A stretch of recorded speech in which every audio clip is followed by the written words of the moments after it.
You're listening to the Living Inside Out podcast, and I'm your host, Toks Arotere. This is episode 19.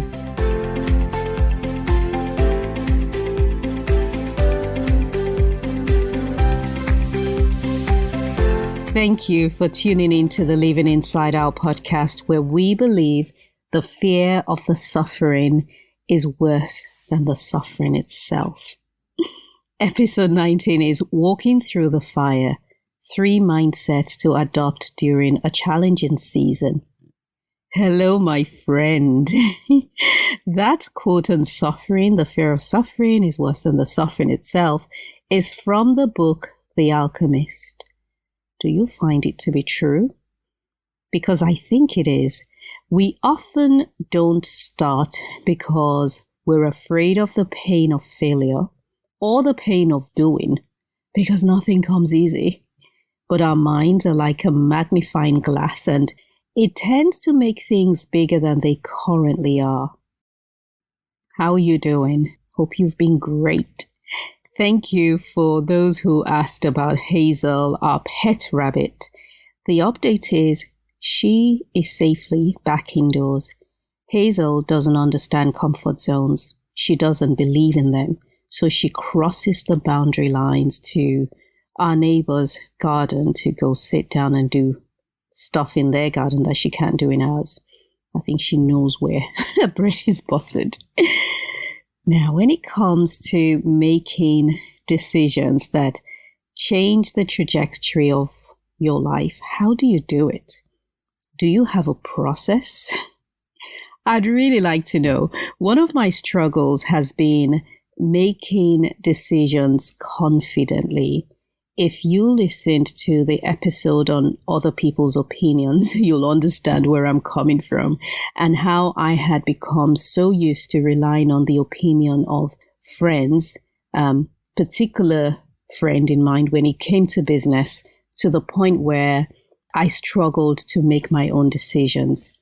So thankfully, I've come away from that, but I find that I am on what seems to be a lonely road of decision making, because I'm learning now to dig deep inside me to find solutions from one day to the next, because inside us is where the answers lie. That's where our gifts are. That's where the wisdom that we need for living can be found.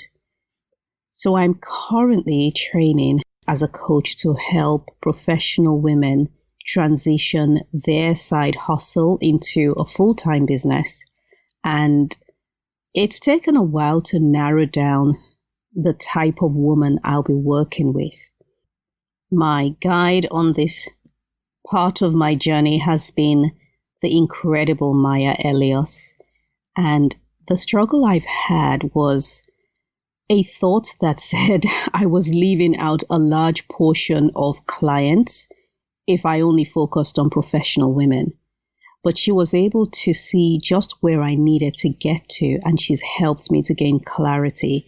It has taken 3 weeks, but I finally arrived, and I've left Maya's details in the show notes. The lesson from this is that no matter how rigid or fixed your mind is, you are able to grow. But you have to be willing to let go of the comfort that's found in the familiar. It doesn't matter if you lack confidence or certainty to start with. Know that you can learn. Plus, having a guide works wonders. Sometimes things just take time. So you've got to let this new thought that you're being gifted with, or this new direction, you've got to let it sit for a while before you're able to start using it. So let's dig into 3 mindsets to adopt if you're going through the fire. Number 1, a growth mindset. A growth mindset believes that where they are and what they see isn't the end, that there is more beyond. In the movie The Shawshank Redemption, we meet Andy, played by Tim Robbins, and we also meet his really good friend Red. They become friends in prison. played masterfully by Morgan Freeman. Andy is wrongly convicted of murder. And if you're one of the few people who haven't watched the movie, it's a good one to watch. Much of the movie shows the lives of these two men in prison and their friendship. And it's a story of survival and hope and determination and redemption in an otherwise hopeless place. There's another character, Brooks, who had been in prison for 50 years and was now in his mid-70s. Finally, he gets released on parole. He finds it difficult to adjust to life outside of prison, and he eventually commits suicide. When the news gets back to the prison and the inmates are discussing Brooke and his sad end, Red described Brooke as being institutionalized. He could no longer function as a free man, and we can assume that he was neither the first nor the last to commit suicide after leaving prison. And so the movie continues, and Andy begins to tell Red, who has no hope of ever getting out before he's old, that he dreams of living on an island in Mexico, and one day he will. And then he goes on and tells Red that when he gets out, to go to a particular field, a hay field, and find an oak tree where he's going to find something buried there, a gift for him. For whenever Red is released, just go to that oak tree. You're going to find this gift that is there for you. Of course, Red thinks Andy is delusional or suicidal because no one serving life imprisonment gets out. And if they do, they are old and institutionalized. Such people cannot possibly dream or make their dreams come true. Well, Andy escapes, which is one of the high points of the movie, and sometime later sends a blank postcard from the island in Mexico that he had told Red about. Red is happy, excited for his friend, and he later gets released as well. Well, not as well. Andy escapes. He gets released on parole. He's now a free man, but he struggles to assimilate into society and just function. I mean, can you imagine the changes that happened over a 50-year period from technology and fashion and culture and even accents? If you think about old black and white American movies from the golden age of Hollywood, and you think about how they spoke then, compare that to how Americans speak today, they sounded a whole lot more English back then than they do now. So over a period of time, accents do change. Everything changed, and Red is struggling. One day he goes out to that field and digs up, and he finds some cash along with a letter from Andy saying he is doing fine in the town he told him about, and that he needs a man like Red to help build his business. So Red travels to the island and reunites with Andy, and it's a very happy ending. I'm so sorry if you haven't watched this movie because I've just spoiled it. But anyway, a growth mindset allows you to draw conclusions not on where you are today or what you can see around you, but it allows you to live based on who you are becoming. A fixed mindset believes who you are and what you have is all there is. And the only change that happens is that time passes by, you get older, but no real change or growth happens. My fixed mindset, I believe, came as a result of being told how smart I was while I was growing up. I am blessed to have been raised by two dedicated, loving parents who still affirm me till this day. So I developed a belief that I was born with a pool of knowledge, and when I got stuck in a project or a venture, I believed I had reached the end of my ability. So in a fixed mindset, people believe that their qualities are fixed traits and therefore cannot change. And they document their intelligence and talents rather than working to develop and improve them. Red had a fixed mindset, but who can blame him? He believed once you had been in jail for a length of time, you'd become institutionalized, your manner, hopes, and destiny were fixed, and there was nothing that could be done about it. If Andy hadn't left him that letter, Red would probably have ended up like Brooks. We all need friends who can help us grow beyond where we are if we're unable to do it ourselves. In the course I'm currently on, I have had good days and bad days. Yesterday was a brilliant day. I got positive feedback on my work, and I recognize that growth has occurred in the last few weeks alone.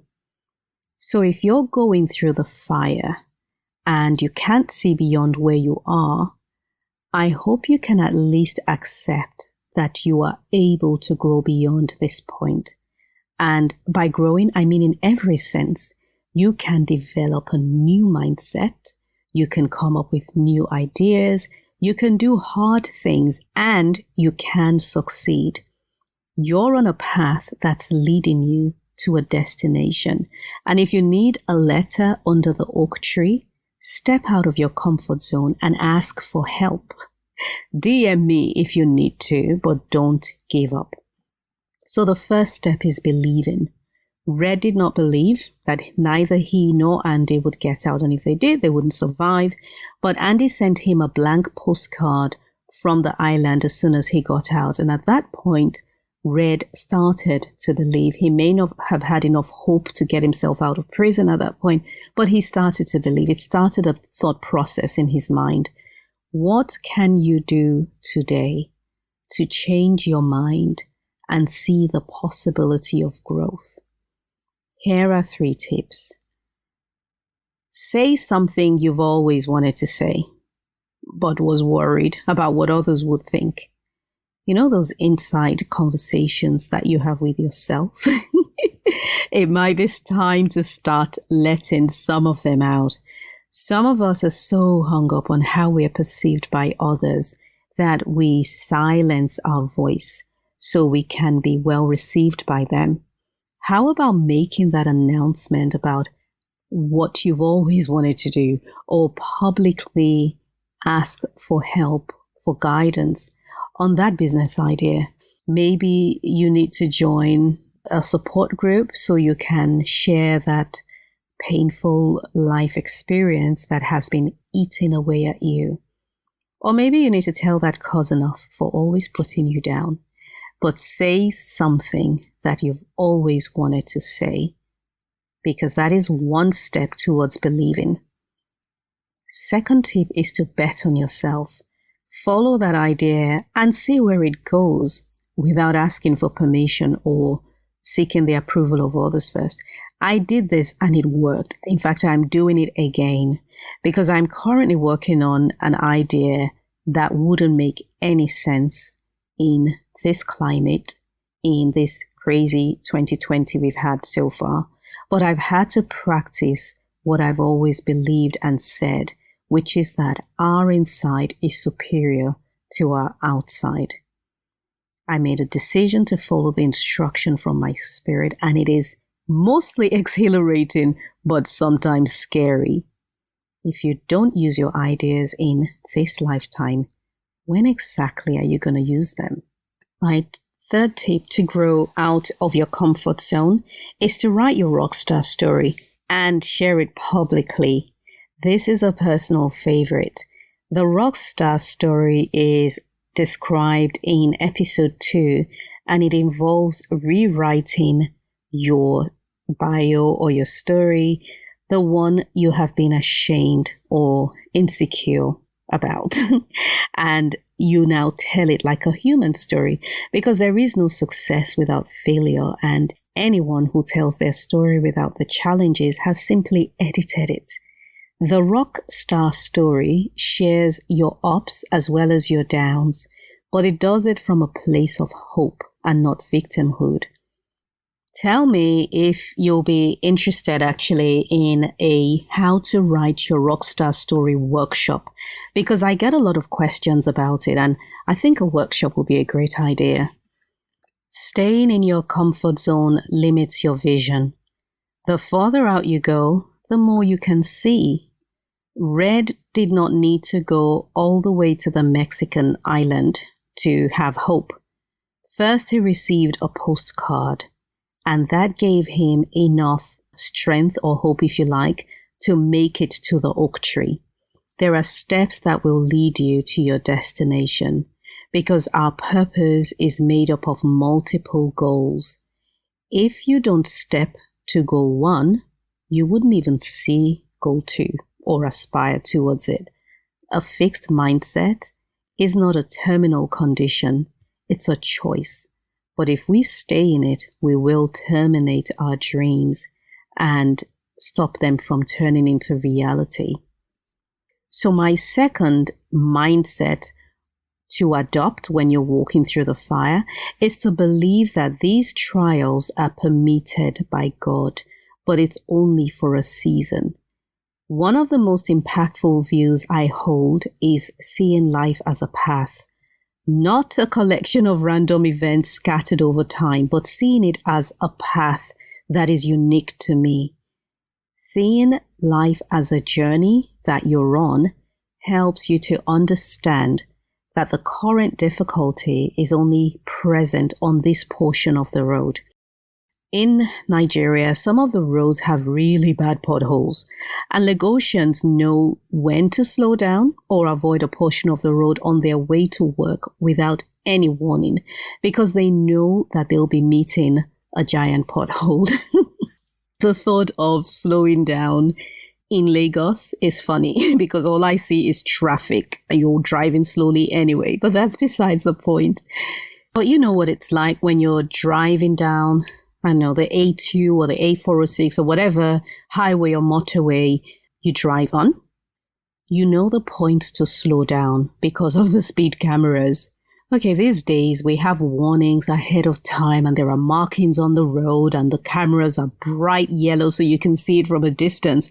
But back in the day, the cameras used to be grey and hidden in the trees. But we still knew to slow down. We just knew. And that's how life is. There are rough points on your journey and you need to slow down sufficiently until you've gone past it. This is not your destination or where you should build your tent. So don't allow it to define you. Remember who you are. People may want to give you a new name. That's the woman who's had many abortions, or the man who couldn't stay faithful to his wife, or here's the person who's been unable to hold down a job. Don't accept the identity being given to you. Cut off such people who want to change your name. And if you're a believer, know who you are in Christ. Another thing about trials on your journey is choose to see them as separate and unrelated. I used to know someone who, whenever she called to have a moan, because, we all need that sometimes, she would recall all the trials she had ever had over her life. She had to move house multiple times, so she would list all her moves and all her financial challenges even the ones that she went past and she survived. And as far as she was concerned, her life was one large pothole.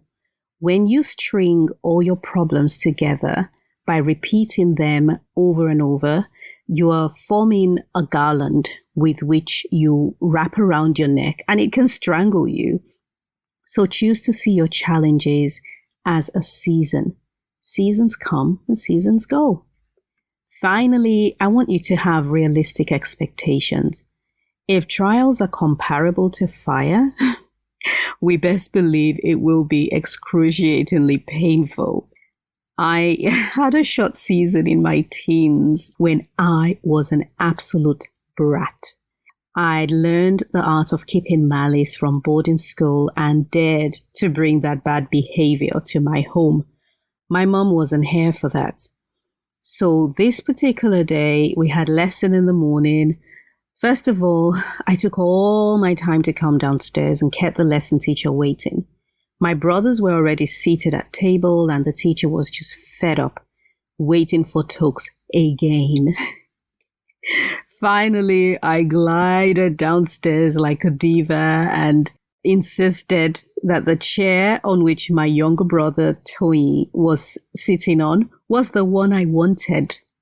Bear in mind, it was a perfectly round dining table and had 6 identical chairs, and only 3 of them were occupied. So it didn't really matter where I sat. But I insisted, and I pulled my brother out of the chair and we got into a physical fight. Guys, it got worse. Mom was alerted, and when my parents came back from work, no one needed to tell Tony and I that we were not expected at the dinner table. Eventually, my mom came upstairs and without a word, pointed to her bedroom. It's not like I didn't know the drill. I did. But I was a diva. Toyi wore about 4 pairs of trousers. I wore a short skirt because I had also learned in school this whole thing we called pako. And pako literally means wood. And it's a word that is chanted by your peers if you got whipped by a teacher or the commandant and you didn't flinch. So I had learned the art of stretching out my hand and holding it out without flinching. The goal of this is to prove to the adult that they can't hurt you. That's how we showed our rebellion. So my mom brought out the horsewhip, which we call koboko, and it was usually used on our hands. She just went, "Who's first?" With one hand on my hip, I stretched out my other hand and I said, "Me." I was dripping with arrogance, rebellion, and a very high dose of foolishness. Mom's response was, "You and who?" "Which hand?" "My friend, lie on the bed." Hey, trouble.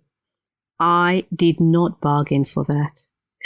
But still, I lay on the bed, as much pride and dignity I could muster, all of which disappeared into thin air when the first whip landed.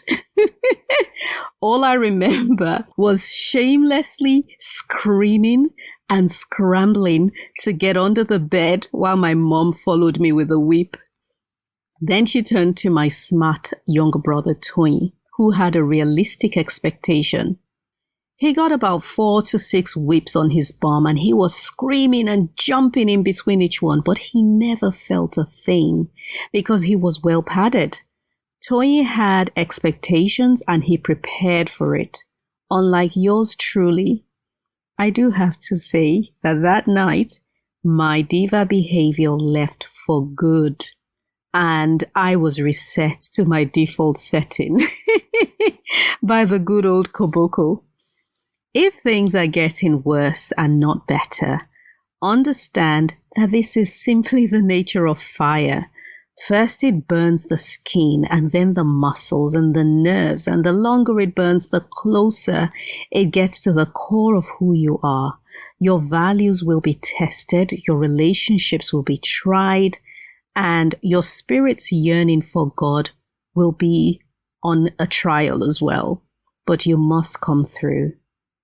Understand that your life, mindset, relationships, lifestyle are being purified through this process. It's a matter of deciding how you want to interpret it. Are you seeing yourself as suffering needlessly, or do you believe you're being purified? If you're being purified, you'll be able to speed up the process by learning the lessons being offered and giving up the limiting mindsets readily, because that's what the fire has come to burn. It took a while for me to tie my mood to hormonal changes as a woman, but when I did, things changed for good. Thanks to our Earth Mother, Eve, There are days I feel anxious for no obvious reason. On such days, I have a realistic expectation, and I can handle things better when I catch myself worrying over something that I shouldn't.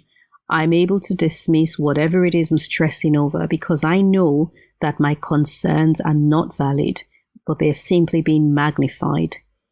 So if you're going through a rough season, I want to let you know that it will end because it can't rain forever. Choose something you can control and do it.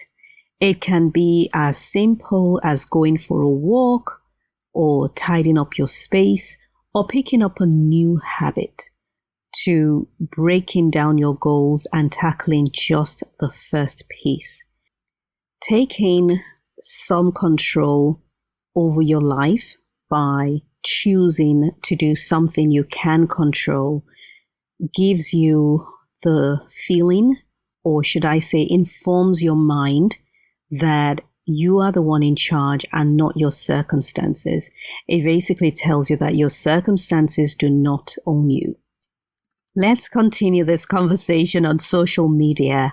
I'm at Talks Arotere on all major platforms, and I'm working on some exciting projects which I will share very soon.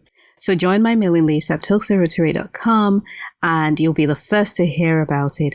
I think you'd love what I have planned. If you haven't subscribed to the Living Inside Out podcast, please do so wherever you're listening. And that could be, Apple Podcast or Castbox or Spotify. There's so many great options out there.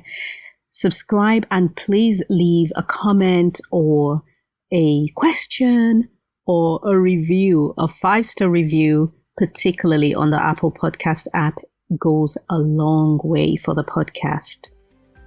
Until next week, stay safe, stay strong, and remember to live from the inside out.